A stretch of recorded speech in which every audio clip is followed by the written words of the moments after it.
Hello everyone. Today I'm going to take a minute and talk about icing consistencies.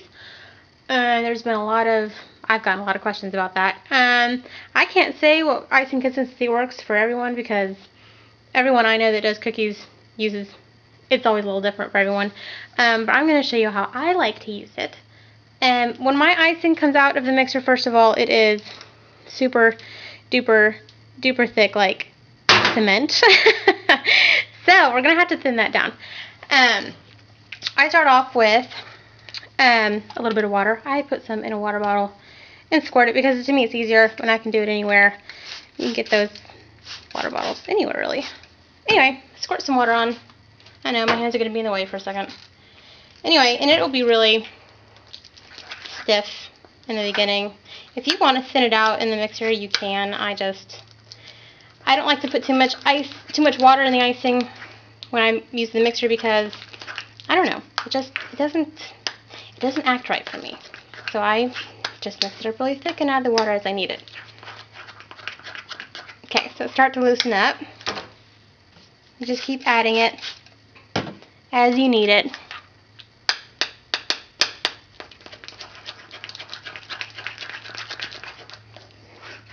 This is probably why I'll have carpal tunnel at a young age. And among other things. Because icing is thick. Okay, now.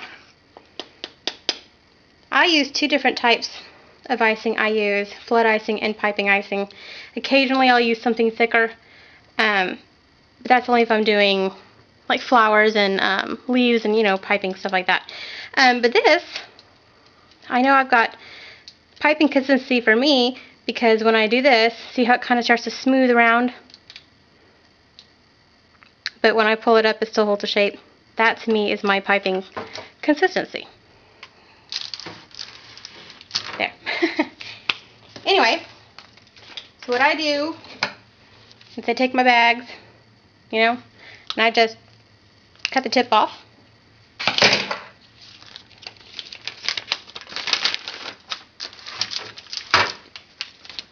Slide a coupler down in there. Ta-da! No, I don't trim it so that it fits. I don't care about that. I get a number 1 tip. This is my PME. Number 1. Love PME. Ugh. Screwed on when it wants to cooperate. Right. Lift my bag up.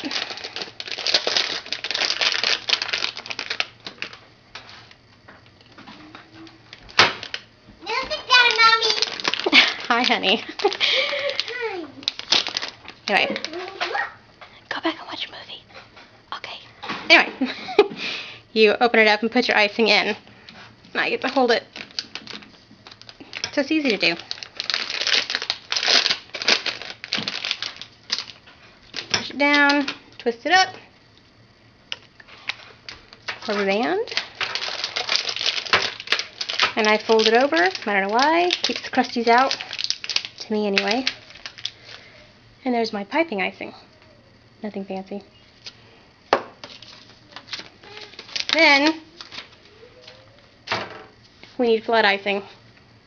So I take what's left. A little more water.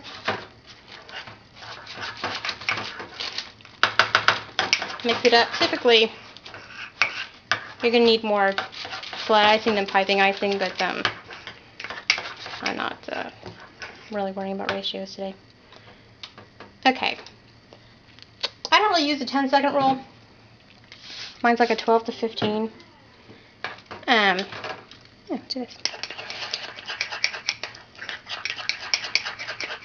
I don't know, I just work with mine. Seems a little bit thicker than I think some people do. Anyway, so you see how I drop it?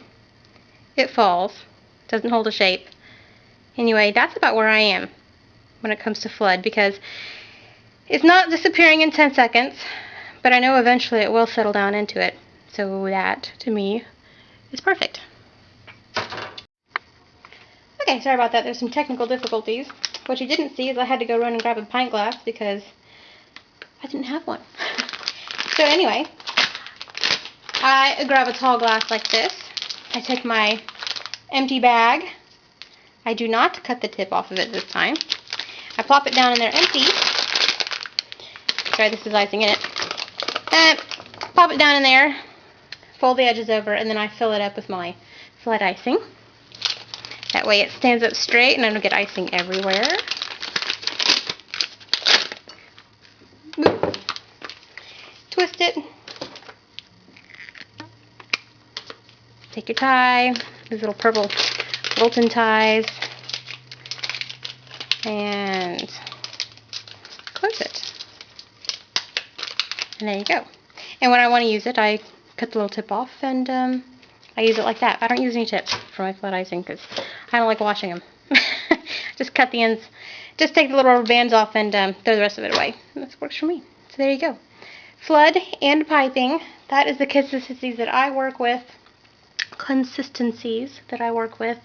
Just in case anyone wanted to know. Okie dokie. Thanks for watching.